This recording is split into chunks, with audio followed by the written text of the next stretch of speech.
Assalamualaikum warahmatullahi wabarakatuh. Saya akan mempresentasikan koneksi antar materi pada modul 1.2. Perkenalkan, nama saya adalah Muhammad Ronaldi Syafando. Saya adalah guru produktif teknik otomasi industri dari SMK Negeri 1 Sindang, Indramayu, Jawa Barat. Saya sedang melakukan pendidikan guru penggerak angkatan 11. Model refleksi yang saya gunakan adalah 4P, yaitu peristiwa, perasaan, pembelajaran, dan penerapan. P yang pertama adalah peristiwa.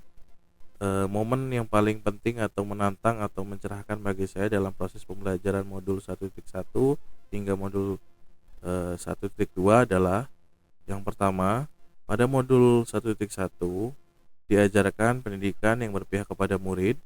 Yang kedua adalah pendidikan belajar yang menuntun, bukan menuntut, guru sebagai fasilitator, dan menuntut murid sesuai dengan kodrat alam dan kodrat zaman. Sedangkan modul 1.2 adalah nilai-nilai guru penggerak dan peran-peran guru penggerak. Kaitan antara modul 1.1 dan 1.2 yang saya pahami adalah yang pertama, pada modul 1.1 mempelajari filosofi pendidikan Ki Hajar Dewantara yang memberikan pemahaman bahwa pembelajaran yang bersifat menuntun murid sesuai dengan kodratnya, sehingga ada korelasi langsung dengan modul berikutnya, yaitu modul 1.2, di mana pendidik menekankan bahwa guru berperan sebagai pemimpin pembelajaran yang harus berpihak kepada murid.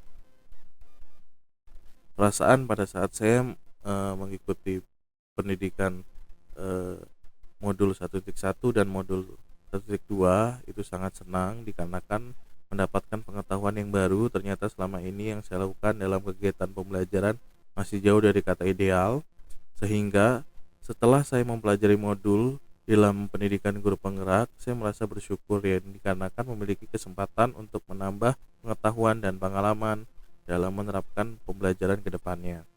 Saya semakin termotivasi untuk belajar kembali untuk menciptakan pembelajaran yang ideal dan berpihak kepada murid.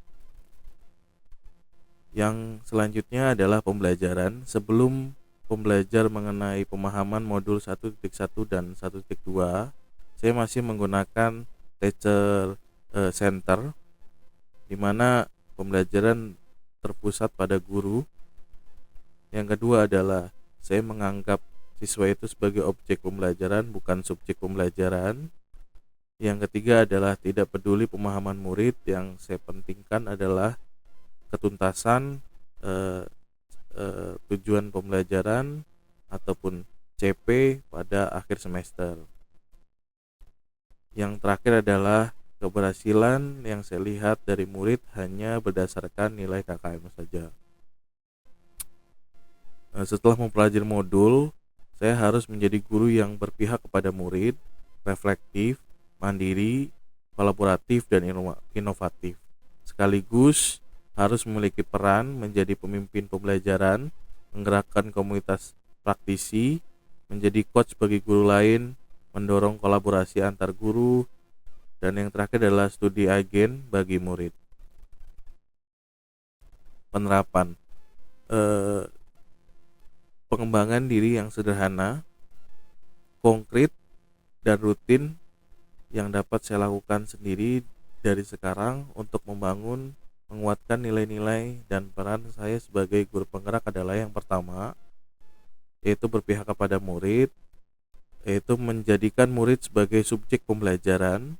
Lalu yang kedua adalah reflektif, yaitu berpikiran terbuka dan memperbaiki kesalahan dalam kegiatan belajar mengajar maupun dari awal hingga akhir pembelajaran. Dan yang ketiga adalah mandiri, yaitu mengikuti berbagai macam pelatihan mulai dari daring maupun luring tentang kompetensi teknis dan kompetensi pedagogik. Selanjutnya yang keempat adalah kolaboratif, yaitu bekerja sama dengan tim pendidik dari sekolah maupun dari luar sekolah. Yang selanjutnya adalah orang tua dan masyarakat.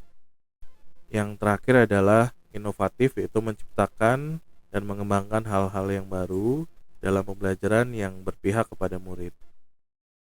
Sekian dari saya, mohon maaf bila ada salah-salah kata.